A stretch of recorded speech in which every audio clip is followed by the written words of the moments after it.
This is Tim and Eric Awesome Show, good job. It is one of many programs on the channel Adult Swim, and like most other programs on that channel, it's extremely weird. No other channel puts out content onto their platform like the stuff you see on Adult Swim, and that's on purpose. Adult Swim has always been a sort of breeding ground for creators of any kind, allowing its shows to just be whatever they wanted. As a result, it has had some of the weirdest stuff on TV. And with a few exceptions like the very popular Robot Chicken, very few Adult Swim shows have achieved mainstream success. But there is one exception to that, and it's the subject of today's video. Did anyone see this coming? The show began in late 2013, and by 2019 it was one of the most viewed shows on television. Oh my God, Morty, what did you do? You killed the Simpsons, Morty! I got into the show around 2018, right around the time that this happened. I'm Pickle Rick! And I was completely unaware of the reputation the show had garnered by that point. I'm gonna assume that you've seen the memes, the copy pastas, all of it, and I get it. Fans of the show are really easy to make fun of, and yeah, they do deserve it just a bit. But this reaction to both the show and the people who enjoy it, while somewhat justified, makes it hard to talk about the show in any serious matter, which, for some reason, is exactly what I'm trying to do here. So, I ask you, as hard as it is to do, to put away the views you have of both this show and the people that like it. Just for now. Alright, time to bite the bullet with this thing. It's interesting to me that some people completely miss the point of this show's message. I'm by no means the first person to point this out, but it seems that the message the show is going for might have been a little too subtly done for its own good. Rick and Morty is a show about a lot of things. A dysfunctional family, high-concept sci-fi. But viewers of this channel probably know that I prefer to focus on philosophical themes. The philosophical ideology that is the most frequently discussed on the show is pretty clearly nihilism. There's this old joke that goes, some people say it's pronounced nihilism, while some people say it's pronounced nihilism, and a nihilist would say it doesn't matter. Nihilism is the belief that humanity has no purpose, and that we are here for no reason, and that the universe is so big and its timeline so incomprehensibly large that no action performed by a human being has any true consequence. Rick and Morty has many times been called one of the most nihilistic shows on TV for how much it often disregards the meaning of life or the universe as a whole. But I disagree. Take this quote from Dan Harmon, a co-creator on the show.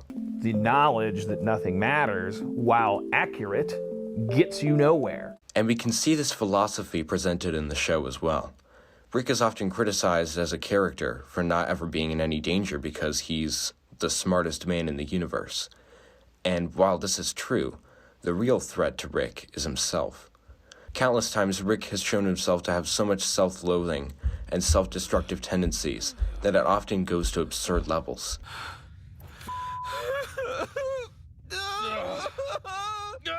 Then there's the one on-screen attempt to end his own life. Rick is not happy, and he can say countless times that it's because he's smart enough to know how miserable he should be, but I don't think that's really what's happening. Think of how much he talks about how little people mean to him, how little he cares about the universe. After a couple viewings, it's easy to see that he almost tries to come up with reasons as to why he does certain things so that it all leads back to nothing having any meaning. He says it so much that it often feels like he's trying to convince himself as much as he's trying to convince other people. This is what nihilism actually looks like. Those that claim to believe in it are lying to themselves. Humans have no choice in whether or not they care about things. Humans are social creatures. They naturally are programmed to love their parents and to look for a companionship from an extremely early age.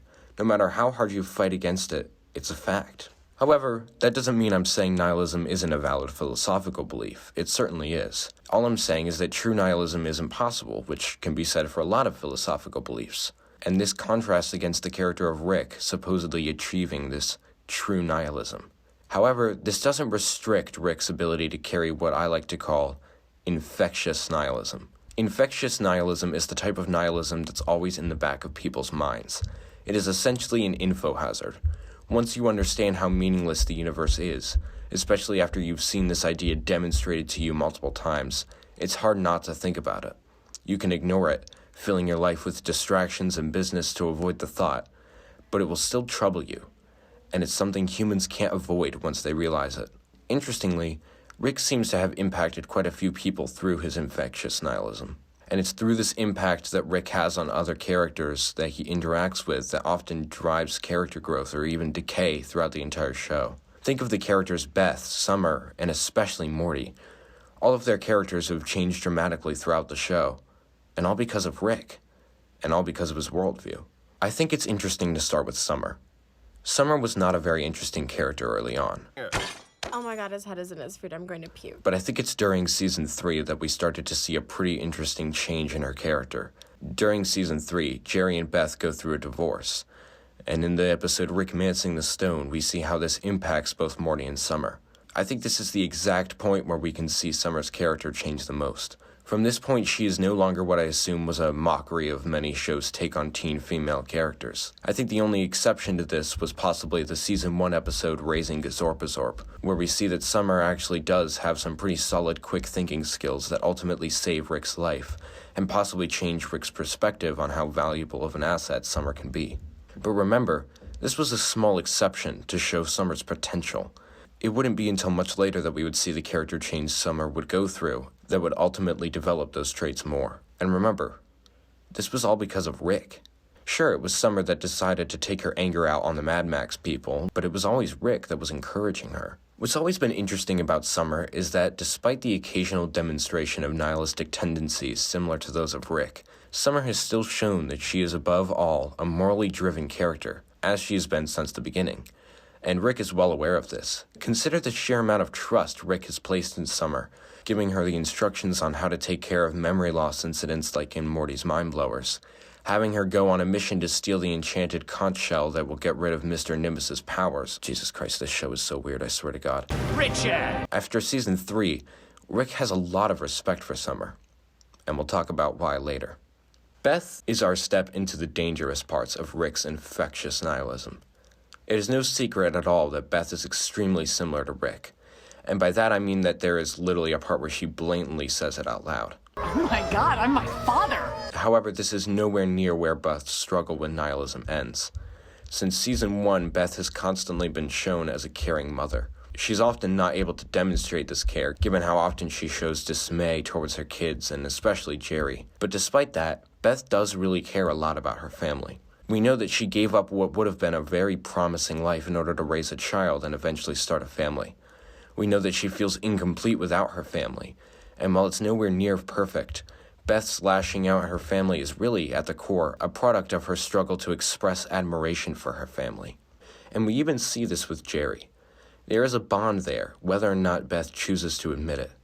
However, the most important part of Beth's development as a character occurs at the end of Season 3, with her choice of whether or not to have a clone created of her that would stay at home, so she can go out into the rest of the universe just like Rick. Rick does this because I believe he fully understands why Beth doesn't want to leave her family. After all, some part of him did feel the need to return to his daughter so many years after he left. It's not a secret that he does understand what Beth is feeling here, and I think Beth sees this as well. Beth's choice to become a clone, however, is what tells us the direction her character went in. Rick's nihilism finally got to her. Why should Beth care about her family when she can finally achieve her true potential? Especially knowing that an exact copy of her is taking care of them while she goes on amazing adventures. And then there's Jerry. I think that Jerry represents the opponent of nihilism. See, nihilists have this opposition, those that don't know anything, at least in the minds of the nihilists. There's a very famous quote that goes, "Better to be a Socrates dissatisfied than a fool satisfied." And I think that, at least to some extent, Rick and Morty is actually arguing the exact opposite.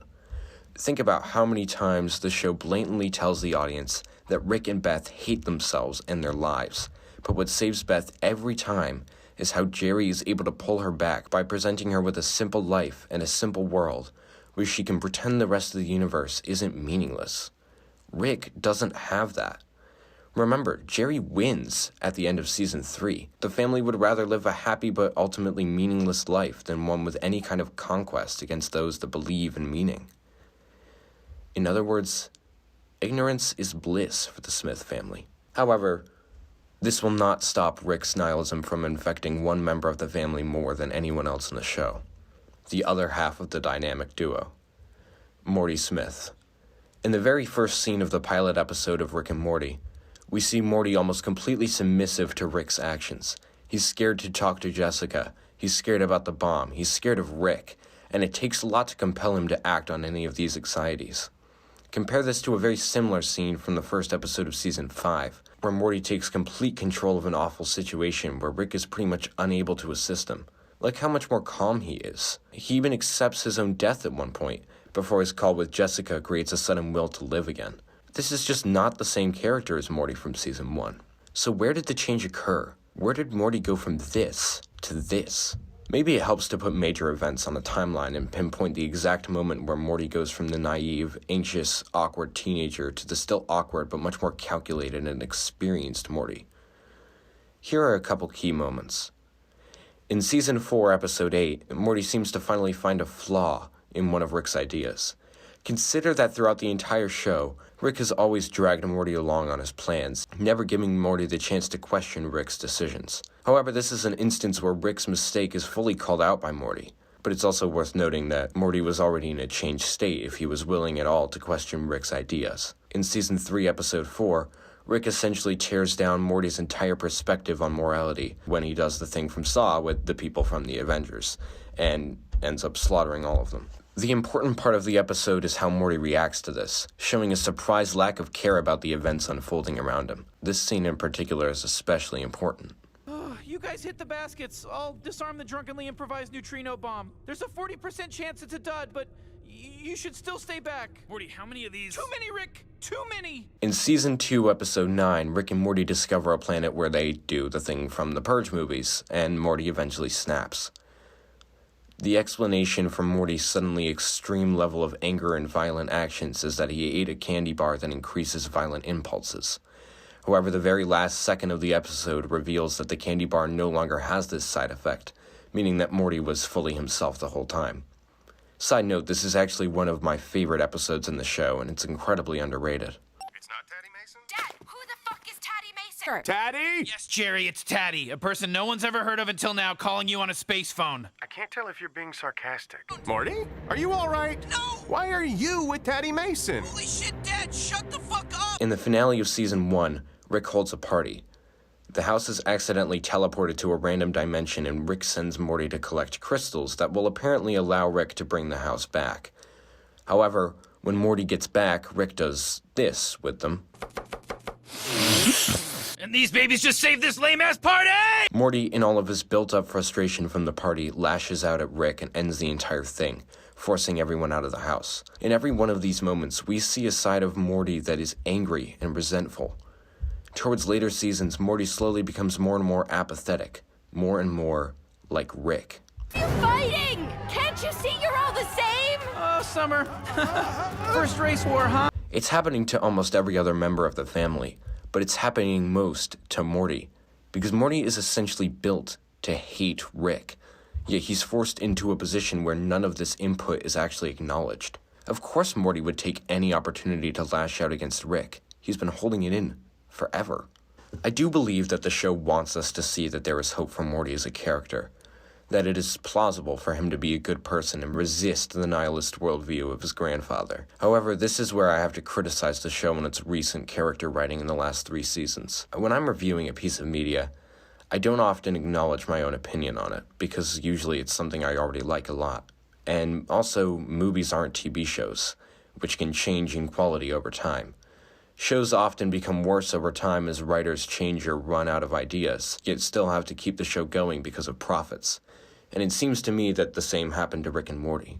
For Season 3, creators Dan Harmon and Justin Roiland hired new writers. The reason they did this was for diversity, and that reason on its own has nothing to do with the changing quality. But no matter the identity of the writers, hiring new ones for a show right at a pivotal point in the plot is going to be rough. New writers won't always want to go with what was planned for the show before they joined. They might have different ideas for the characters. And this showed itself in Rick and Morty.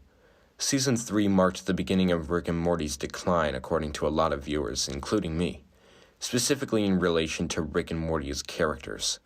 Rick famously went from calling himself the smartest man in the universe to actually being the smartest man in the universe, making him something people would naturally want to become and admire. This was never the point of Rick. The point of Rick was to make fun of people that wanted to be like him. The people that watch Breaking Bad or The Punisher or South Park and say, wow, it's literally me, because these people miss the point. In all of these instances, and especially in Rick and Morty, the show is criticizing the core philosophy of its main character. Breaking Bad is a critique of egotism. Punisher is a critique of vengeance. South Park is a critique of, well, everything, but specifically Cartman is a critique of bigotry. And there are so many other versions of this kind of character in television and movies that they've actually earned the name literally me characters. Rick and Morty used to be a critique of nihilism, how it affects the people you love, and how it is ultimately self-destructive. But during seasons 3, 4, and 5, we saw a change in Rick and Morty as characters. Now brutal violence is actually celebrated. It's a way to get out of a situation instead of being something the show genuinely wanted us to question. The robots! Glenn's bleeding to death! Someone call his wife and children! They're not robots, Rick! It's a figure of speech, Morty! No longer does nihilism pose any threat to Morty or even the rest of the family, but it used to. One of the greatest moments of the show takes place during the season 1 episode, Rick Potion number 9. Long story short, Rick ends up turning pretty much the entire world into horrifying mantis creatures. In order to escape, Rick and Morty find a dimension where they have died, and our Rick and Morty can just take the place of the dead Rick and Morty from this other dimension. This seems to be a normal thing for Rick to do. He doesn't seem worried about it at all. But Morty is traumatized. It's completely understandable. In the episode, he has to bury his own body in the backyard. He walks around the house knowing that even though the people there look like his family, they aren't. This is the moment where Morty learns that nothing matters. It's a truly real moment in the show, because while you probably haven't had to bury your own body in another dimension, everyone can relate to the feeling that the universe is truly cold and uncaring, and it's not a good feeling to have. It's disturbing. It creates a sense of hopelessness and oppression, like we're just here to suffer for no inherent reason. Nobody exists on purpose. Nobody belongs anywhere. Everybody's gonna die.